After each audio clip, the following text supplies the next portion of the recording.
Cutter master Mustafizur Rahman 2016 সালেই স্বপ্ন বলেছিলেন চেন্নাই সুপার কিংসের হয়ে ম্যাচ খেলা। দীর্ঘ 8 বছর কেটে গেছে। 2024 সালে এসে সেই স্বপ্নটা পূরণ হয়েছে মহেন্দ্র সিং ধোনির দলে ম্যাচ খেলার।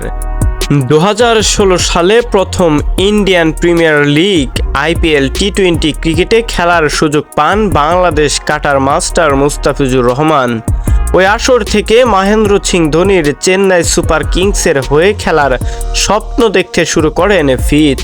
তার সেই স্বপ্ন IPL-এর 17তম আসরে পূর্ণতা পেয়েছে। এবারের IPL-এ চেন্নাইয়ের হয়ে খেলেছেন মুস্তাফিজুর রহমান। জাতীয় দলের মতোই চেন্নাইয়ের হয়ে খেলাটা উপভোগ করেছেন মুস্তাফিজ। চেন্নাইয়ের ইউটিউব চ্যানেলে দেয় একটি সাক্ষাৎকারে দলের হয়ে কাটানো নিজের সুখকর সময়গুলো তুলে ধরেছেন ফিচ।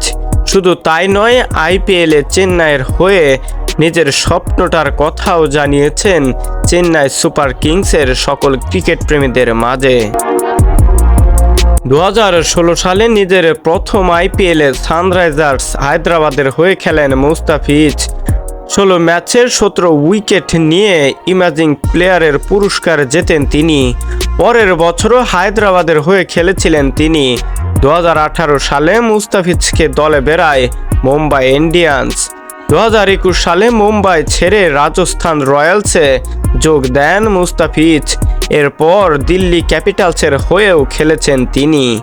অবশেষে এবারের IPL-এ অর্থাৎ 17তম আসরে এসে নিজের স্বপ্নটা পূরণ হলো চেন্নাই সুপার কিংসের জার্সিটা নিজের গায়ে জড়িয়ে।